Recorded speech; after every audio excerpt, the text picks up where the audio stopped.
You're listening to a podcast from thespoilist.com. Welcome to First Contact. No, I don't remember why we started this either. I'm Andrew. I'm James. I'm Giles Brandreth. And I'm Alex. This time, the episode that we are watching first aired the 17th of February 1992 as a story by Paul Schiffer, a teleplay by Barry Skolnick, and was directed by Les Landau. Okay, James, you have 30 seconds to describe this week's episode starting now. Alex, you buzz in if you can get it. The crew of the Enterprise have lost their memories, but still remember how to push all the buttons. Using the ship's systems, they find their personnel files and their mission. The Federation is at war, and they're on their way to attack a big space station, and they can't communicate with Starfleet or risk giving away their position, which is mighty inconvenient. Upon scanning their enemy, it appears that they are nowhere near as advanced as the Enterprise. Picard starts to have doubts about blowing them up with a photon torpedo, but First Officer Kieran McDuff encourages him to fight on. Meanwhile, Riker, Troy and Ro get involved in a 1970s sex comedy. Alex, did you get what the episode's called? No. No, it was Conundrum. What a shame. Look, you all expected a cheap countdown gag. Just delivering. This is my role in life now. Anyway, you'd never seen this before. What did you think of it? It's an odd one, isn't it? Because in some respects, if you describe the plot... We did. It sounds like a season 1 episode. Well, yeah. Yeah. On a very base level, taking the core concept of the story. Everyone forgets who they are. It sounds like a very season 1 concept, doesn't it? Well, even the concept of the audience knowing where it's going from the get-go because of the presence of Kieran McDuff. It should be a season 1 episode with all of the faults of that, and yet it actually quite works. Which, yeah, if you described it to me in advance, I wouldn't necessarily think it would, but it's good, and I think part of that is that it leans into certain sort of sitcom-y ideas about class, not in a particularly specific way, but in a slightly subtle way. With, say, the dynamics between Worf and Picard, for example, and yes, you have your run for your wife segment going on, where another week where everyone's incredibly horny. Well, it's just Riker, isn't it? I mean, to be fair, Ensign Ro is pretty horny in this. Yes, she very much is. I mean, I don't know what she's like normally because we don't get to see her. Interesting that she's described as one of the senior staff just because she happens to be there and her personnel files there. So not there any other week when it happens to be random ensign flying the ship. Anyway, that's neither here nor there. It would be amazing if they bring up the personnel files and there's a picture of Will Wheaton. That would have been fun. But we seem to have a child missing. I think it's interesting that you say like a sort of season 1, maybe season 2 episode, because I think that this is actually a very nice contrast to The Naked Now, which we said, oh, well, it's the 3rd episode. This is ridiculous to do this, everyone acting out of character, because we don't know their characters yet, and therefore we're not really learning anything about them. And then here you have them without their memory, without their experiences, but then we know who they are. And therefore, their assumptions or the way that they are acting is interesting because we do know their characters so well by this point. We do know how they would react in a certain situation.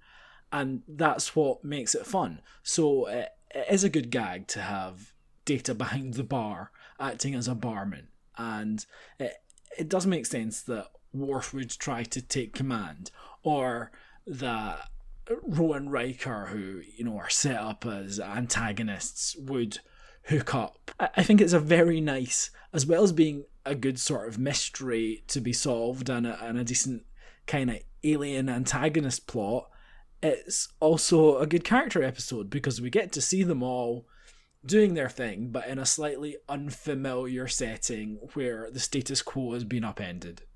Interesting as well, we said the last episode, similarities between certain similarities between that episode and the Red Dwarf episode Hollow Ship, which aired within 10 days of each other. I mean, because it's later on in that series, then we have Back to Reality in Series 5 of Red Dwarf, where they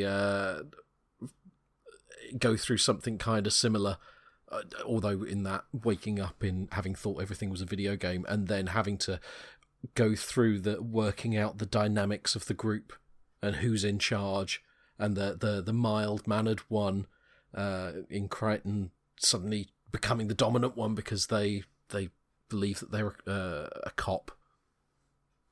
And we see something similar going through here. As I say, it doesn't lean too heavily into the sitcom, but that idea is definitely present here. Because that's something we don't really get too much in Star Trek. And I suppose in a lot of American shows in general. The playing around with class, which is obviously so intrinsic to British comedy. And I suppose it's not so much class here, but definitely rank. There's some fun had with that here. And the thing Troy says at the end, which is, it's people doing what they want to do. So obviously Worf wants to be in charge and to blow people up, but and Riker just wants to have sex with whoever's in his quarters, and Picard's living his best life already. He's doing exactly what he wants, so that's good for him. Well done, Jean-Luc.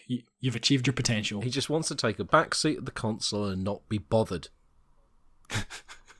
We have complained in other episodes about, the crew don't get what's going on, and the audience is ahead. But this episode uses that to its advantage. It literally makes it the crew do not know what's going on, but the audience have information, and that's a nice play, because it's not obviously like you saw the alien making his plan and then going, ha ha ha, I will make myself the first officer. There's an element of mystery there. So you are discovering what their motivations are, who they are, how they play on the strengths and weaknesses of the crew and manipulate them. So I think it's just a really good setup. I think this is just a great idea, and there's just nice model work and stuff in it. So it just, as an episode of episodic TV, it's just good, isn't it?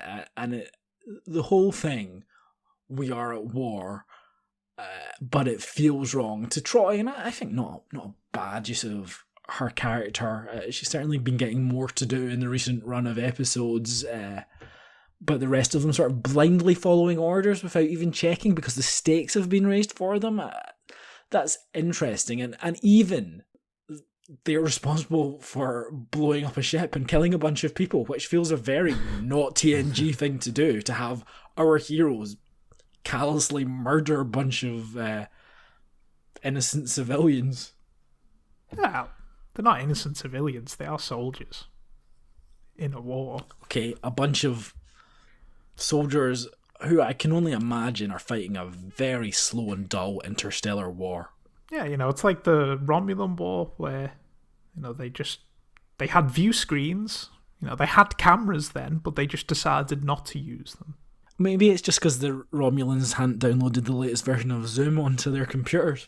They sent a message, they sent an email to the Romulans, download Microsoft Teams, and they just didn't listen. Or they did listen, and it was just, it wouldn't download properly. And then when they tried to log in, it said, you need to do 2-step authentication. And they're like, we do that, but we're not getting the message. And it was all very frustrating for everyone. So they just decided to fire torpedoes at each other. I mean, we've all had meetings like that.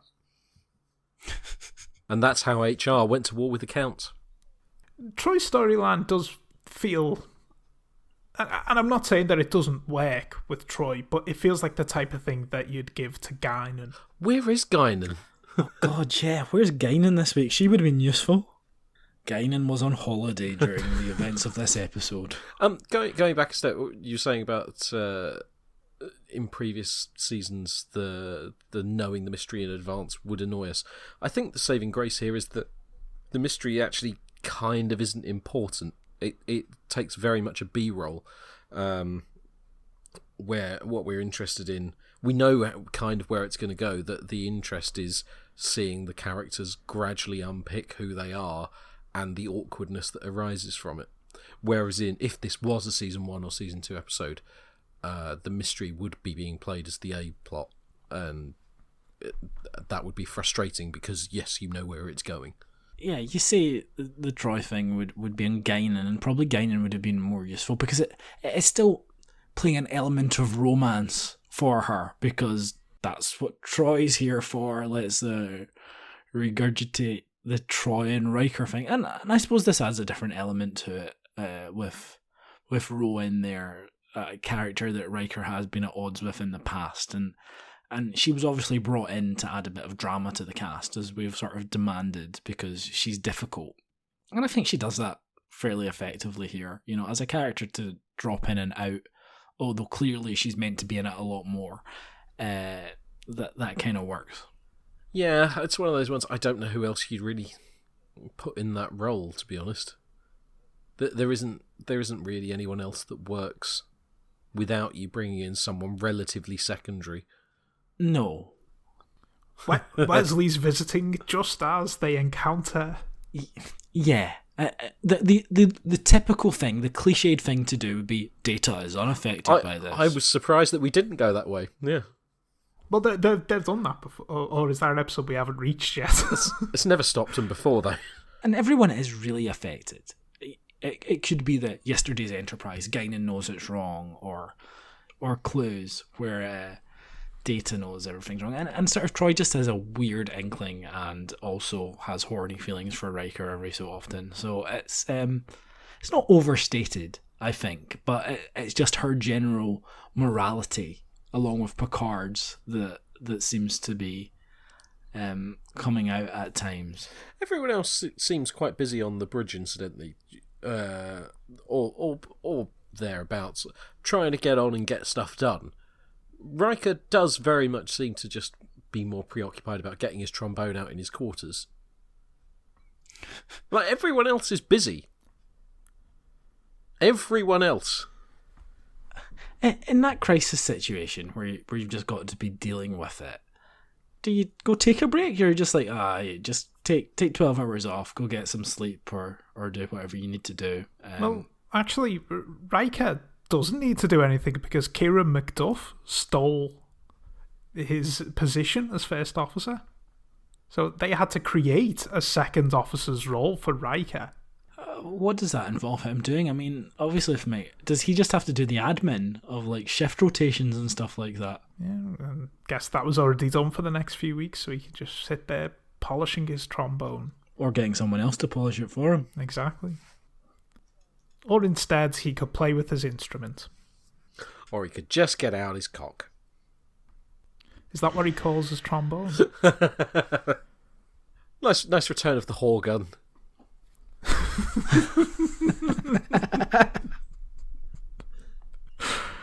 I was wondering about that. Do they just have like a case of whore guns just sitting there in like the prop department? I was wondering that he picks it up and he says, and William Riker holidays on somewhere called Riser. How's he ascertained that? Well, he looks at the bottom. Yeah, but what is it? What could it possibly say on the bottom? I mean, it could say made in Riser or whatever, but there's nothing to indicate that that's necessarily a souvenir from a holiday. For all he knows, it's a very elaborate pepper grinder. I like that it is such tat, though, that it says made in Riser on the bottom. Like, it is just like one of those Eiffel Tower ornaments or something that you would buy in a guy in the street in Paris. It's just like absolute garbage. Because otherwise, it's got to have some sort of slogan on the bottom of it of like, I went on holiday to Riser and all I got was this lousy whore gun and an STD. I mean, how else can he possibly ascertain that? He could have looked it up. It could say Horgon on the bottom, and he looked up Horgon, and it told him it's from Riser. I mean, I think most of their web provider was down during the events of this episode, so I'm not sure they could get information on Riser. Or did it just have basic holiday destinations still available? Did they have a library on board the Enterprise? of like actual books? Yeah. You would think so. They've got an arboretum. Surely there must be a Picard would love a library. He's got books. Or does he just shove them in the replicator at the end of the day? I mean, they're always very old-looking books, aren't they? Yes. He doesn't just have a sort of well-read copy of Stephen King's It or Pet Sematary or anything, does he? He's always got really nice leather-bound books. They're pretentious twat. It's interesting because it's a singular idea, and often those are difficult to sustain for a whole episode. You do have the two strands of, I guess, the professional and the personal. We're going to go and we're going to blow up the bad guys, and we've got to stay quiet. And through that, you have them, I think, quite interesting. I really like the meeting scene, where everyone just plays their part and they end up answering the questions that they would answer in a mission, but like, they're, oh, how did you know to talk now? And I thought that was quite good. And like, you know, they resume their parts even though they're sort of just playing versions of themselves. It's nicely played. There's enough to sustain the episode, even though it is like, go to a place and do the thing is essentially it, because they all get to have discussions about it. It's basically the opposite of Star Trek Picard Season 3, isn't it? Of what Star Trek Picard Season 3 will be.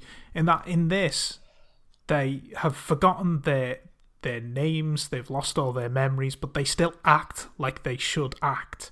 Whereas, in Picard Season 3, they're going to have their names, they're going to have all their memories, but of course they're going to act nothing like they should be acting.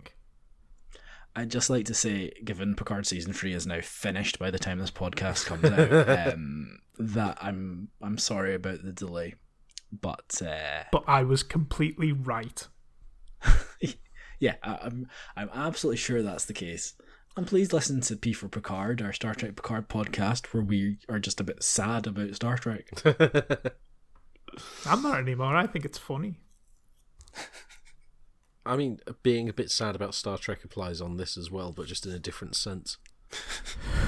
I think what you were saying about it working despite having a singular plot idea, essentially. I think it's true what you said about you have the personal and the professional as the two divides.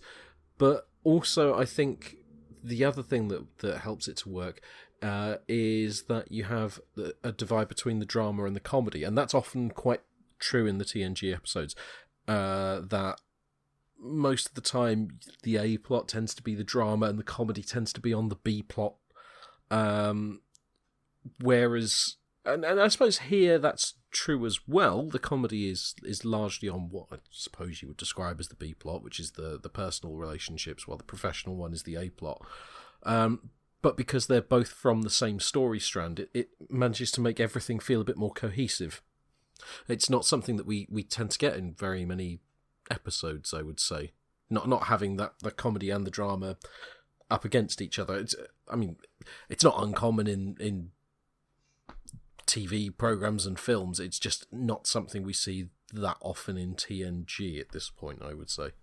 No, and see the ending, if we can jump around a bit. I mean, with Ro and Troy having a discussion, and then Riker coming over, and then them basically just leaving him at the table, and then he literally leans on his hands in a comedy way, and you would expect it almost to freeze frame on that moment, and it's just it's very explicitly playing up the comedy there. Just reaches under the table, pulls out the trombone, and goes wah wah wah. Da, da, da, da, da. How many people was it that died?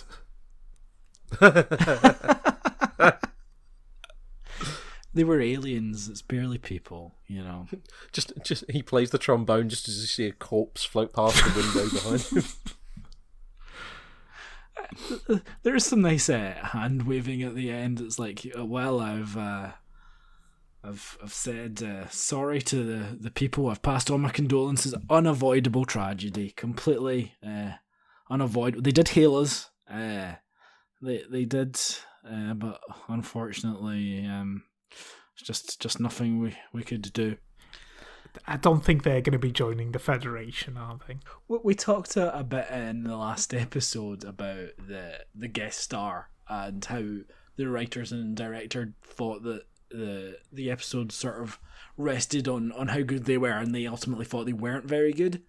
What would you say this time of Eric Anderson as Kieran McDuff of the clan McDuff, who plays not Mark Ruffalo in this episode? It's a difficult one, isn't it? Because on one hand, as presented here, it's fine, but as you said up front on this episode, like this episode itself, it's up front. It's very obvious who the bad guy is, and maybe that would work better played more subtle. But then that's not in the script. It's very obvious from the script, so I don't know that a change of performance would help that. No, but I think he's actually quite good. You can just see that actor kind of fitting in quite well. Don't get me wrong. I have nothing wrong with the performance here. I'm purely making the point of, if you were to say if maybe you could say that there would be an improvement if it was harder to work out motive. Would be the only criticism I could make, that it's obvious, but then again, performance wouldn't change that because of how it is in the writing. Yeah, I think as it's written here, there's absolutely nothing wrong. I think it works quite well. What was O'Brien doing?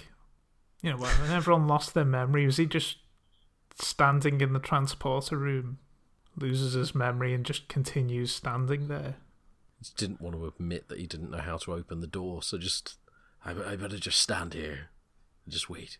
I feel like in another episode he'd have been, with his baby, and maybe he thinks that he's like the head of a nursery or something, and he has to then take care of all the kids until they work out what role they are. If this was Deep Space Nine, that's what they would have done. Were you happy with the conclusion of the episode, where they found the giant space station, but that it had no defences, so they decided not to kill 15,000 people? I mean, for a non-advanced society, they seem quite advanced, but that's neither here nor there. Did you think them working out who they are and that they don't murder lots of people was satisfactory? I think it was built up. I mean, you don't have time to do it with everyone, and clearly if you're going to focus on anyone, it has to be Picard, and I think that's a fair decision. Yeah, I think it's built on well enough. I mean, the only criticism is that, casualties, it happens. That's the only thing that is maybe not as satisfying. With an extra 5 minutes in the episode, I would like to see Picard a bit more concerned about having slaughtered all those people needlessly. Yeah, I think so. Also, again, it doesn't matter because it would be very boring probably to solve it if it did, but it is very much, and Dr. Crusher worked out how to get all our memories back. Oh, okay. How'd she do that then? But fine. Like, it's not what the episode is about. Yeah, I think at that point you're sort of happy to just go with it with a line. Yes, because otherwise it would also have been Data pushed some buttons on the computer and everybody got their memory back. They just flashed that light in their eyes. The one from the game. Yeah. We haven't even spoken about that woman who sits in sickbay in a bathing suit. No. I felt very much like that was probably the last thing Gene Roddenberry did on Star Trek, help with the costumes for this episode.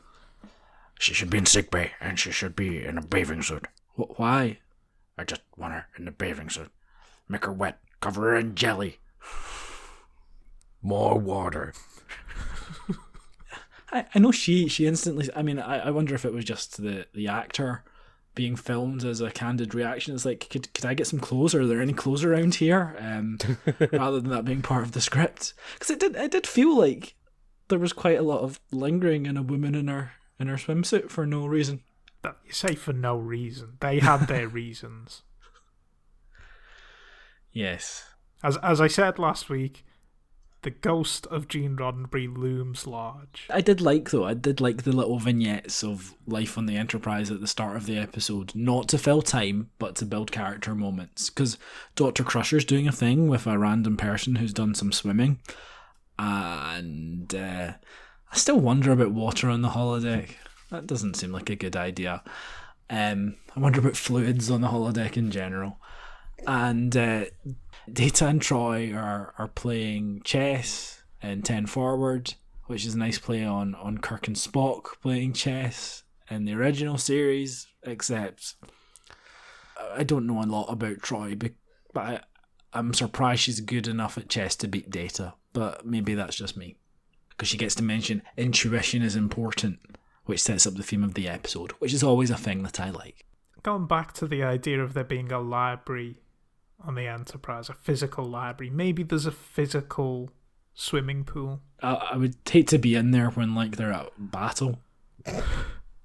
They'll have a big match of water polo between all the bridge officers when the Klingons attack. They all end up on the bridge in just the bathing suits. Captain, it says here that on your last mission that 75 people drowned. No one left the ship. How did that even happen?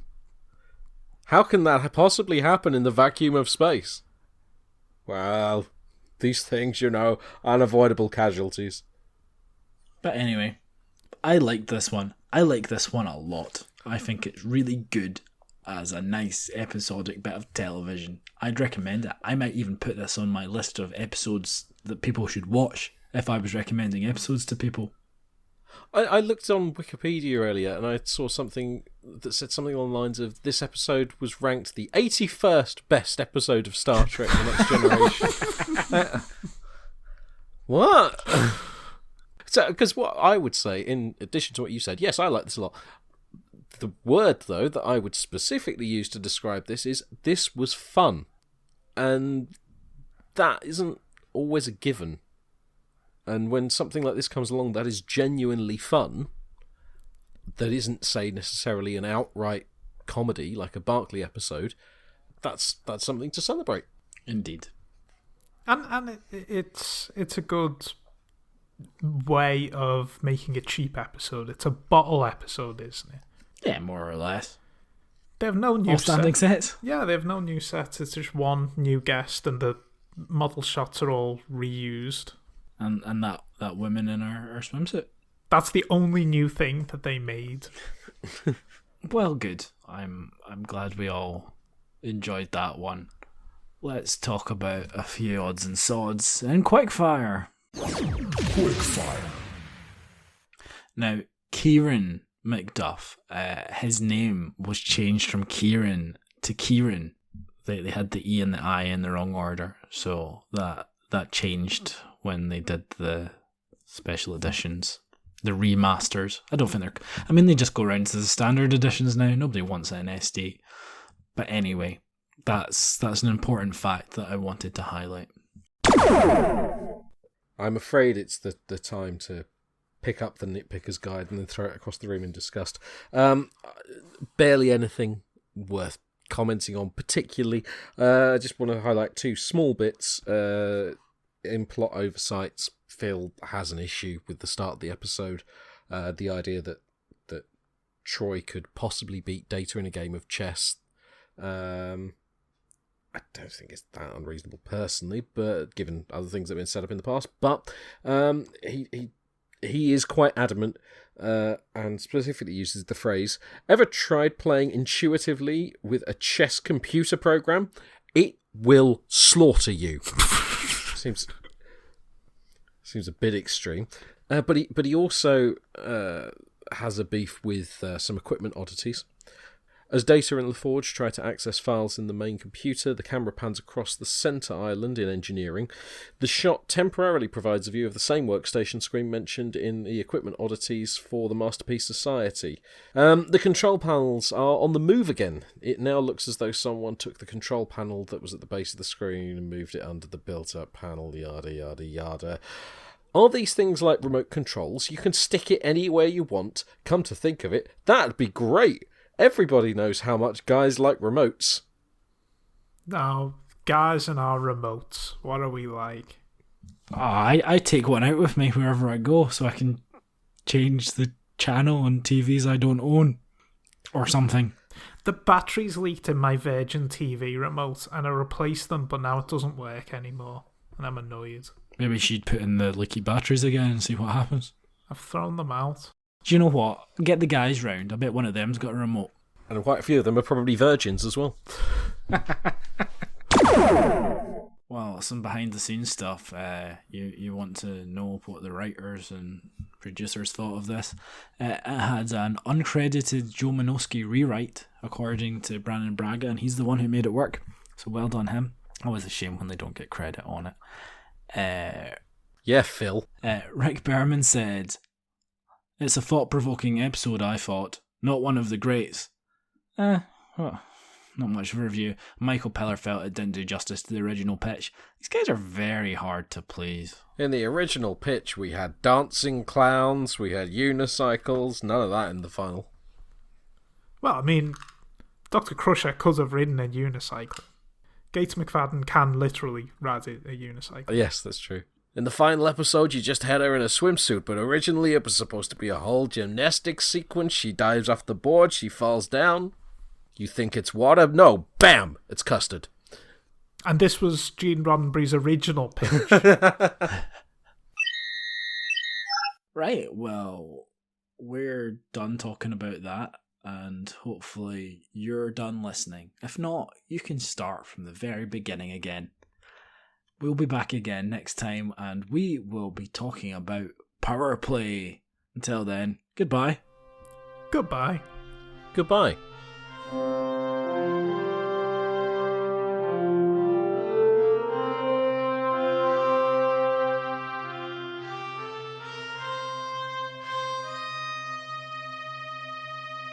It is rare to have two solid episodes back to back. I know I said it yesterday, but like, when's the last time this happened? I think generally we'll have a few of during this. I think we're entering a golden age of episodes. It's that thing of this is when it gets good. We've been saying that for 3 years. But it is when it gets good. Other than the ones which aren't.